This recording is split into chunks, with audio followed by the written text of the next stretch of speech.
Hello, my friends. Today I will be recapping the movie called Knock at the Cabin. But before we start, don't forget to subscribe to the channel and hit the like button. The film starts with a little girl, Wen, collecting grasshoppers in a jar in the woods outside the cabin she is staying in with her fathers, Eric and Andrew. Wen is approached by a large man, Leonard, who tries to come off as friendly toward her, even joining in catching grasshoppers. Leonard tells Wen that he is there to do something that he will regret. Three other people, Sabrina, Adrian, and Redmond, emerge from the woods armed with large, sharp weapons, prompting Wen to run back toward the cabin.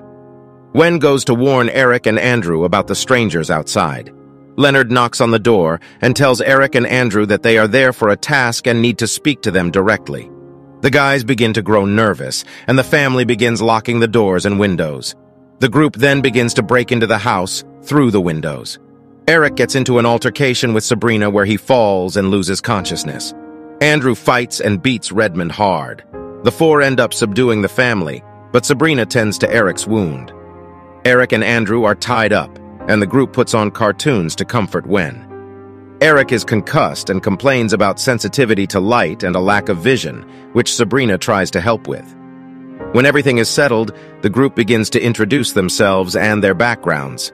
Leonard is a kid's basketball coach, Sabrina is a nurse, Adrian is a line cook, and Redmond works in sanitation. Leonard explains his and the group's presence. The four of them have been seeing visions of apocalyptic events, and the family has been chosen to deliver a sacrifice to ensure humanity's survival. If the family fails to choose, the catastrophic events will end up coming true. They are also told that they cannot commit suicide to spare their loved ones. Eric and Andrew are adamant about not wanting to sacrifice anyone. The group then says that humanity is being judged. As the sun reflects off a mirror in Eric's direction, Sabrina steps in front for him, but he appears to see something in the reflection.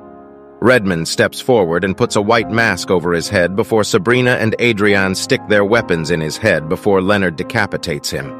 Another flashback shows Eric and Andrew when they first adopted Wen. She was born with a cleft palate but had surgery to fix it. Back in the present, Leonard turns on the TV to show the family about the events that have transpired thus far. There have been powerful earthquakes and tsunamis occurring in some parts of the world, leading to many fatalities. Andrew believes that they are being targeted for being a gay couple, as he recognizes Redmond as the man who assaulted him at a bar once, but the group insists that they are not there for that reason. Wen attempts to escape through the basement, but Leonard catches up to her and brings her back to the house. The next morning, Adrian cooks breakfast for Wen. When it comes time for the family to choose again, Adrian steps up to plead her case. She tells them that she has a son named Charlie, and in her visions, she has repeatedly seen his death and cannot stop hearing his screams. She begs the guys to think about that in their decision, but Andrew still tells them no. Leonard and Sabrina beat and decapitate Adrian. They then put on the news, which is reporting on the spread of a deadly virus that affects children.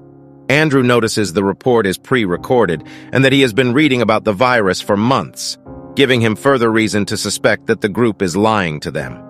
Andrew tells Eric that his hands are loosening from their binds, so he might have a chance to break free. Wen sneaks Eric a knife, and he gives her a heads up to do something when she is instructed to. Leonard and Sabrina attempt to persuade Eric and Andrew again, but Eric has Wen throw a tantrum to distract the other two, allowing Eric to cut himself free and giving Andrew an opportunity to run to the car where he tries to get his gun. Sabrina injures his leg, but he throws dirt in her face and runs into the car. As he tries to load the gun, she tries to break in and lightly stabs him in the side, but he fires his gun and forces Sabrina to drop her weapon. Another flashback shows the attack at the bar with a man that looks vaguely like Redmond, with a bigger beard, and he was said to have been imprisoned, which led to him training in self-defense and buying a gun.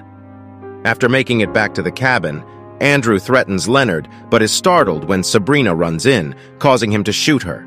After she dies, Leonard beheads her. Andrew also grabs Redmond's wallet from his body and confirms that he was indeed his attacker, a man named Rory O'Bannon. Andrew orders Leonard to go into the bathroom at gunpoint, with the intention of taking the vehicle that the group arrived in and using it to return home since they slashed the family's car's tires. After a few minutes, Leonard breaks the bathroom window, leading the guys to think that he is escaping to the vehicle to leave them stranded. Andrew opens the bathroom and shoots into the shower, but Leonard still manages to attack him despite being shot in the arm. After a brief struggle, Leonard disarms Andrew and makes the guys turn the TV back on. Hundreds of airlines around the world begin to experience failures, causing thousands of planes to suddenly crash from the sky all around the world. Leonard speaks the same lines as the anchor woman, making Andrew believe that everything was rehearsed. Leonard brings Eric and Andrew outside and tells them that they have one last chance to prevent more disasters from happening. Eric tells Wen to hide in a treehouse until someone goes to get her. When it becomes clear they still aren't choosing, Leonard tells them they will only have a few minutes to stop it before it's too late, and he slits his throat.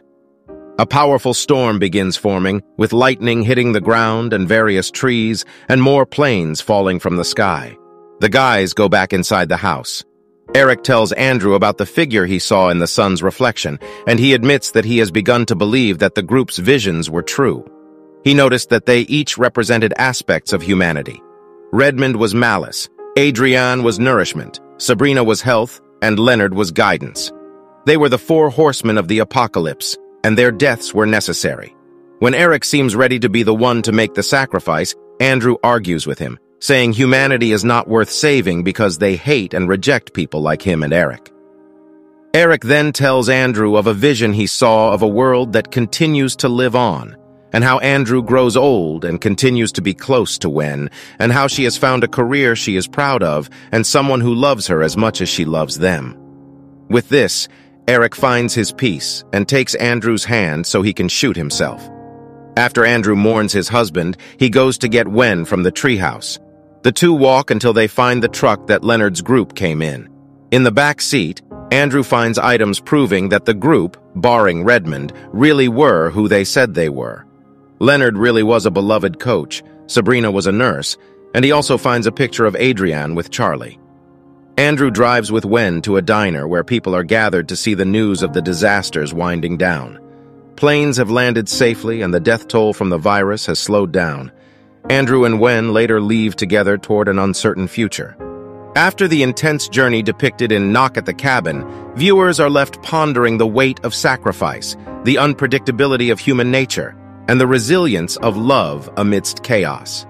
This thought-provoking film challenges us to question our own beliefs and values, reminding us that even in the face of darkness, there can be glimmers of hope. Thanks for watching this video. If you enjoyed it, make sure to hit the like button and subscribe to my channel for more content like this. I always love hearing from my viewers, so feel free to leave a comment below with your thoughts on the video or any suggestions for future content. Once again, thanks for tuning in, and I'll see you in the next video.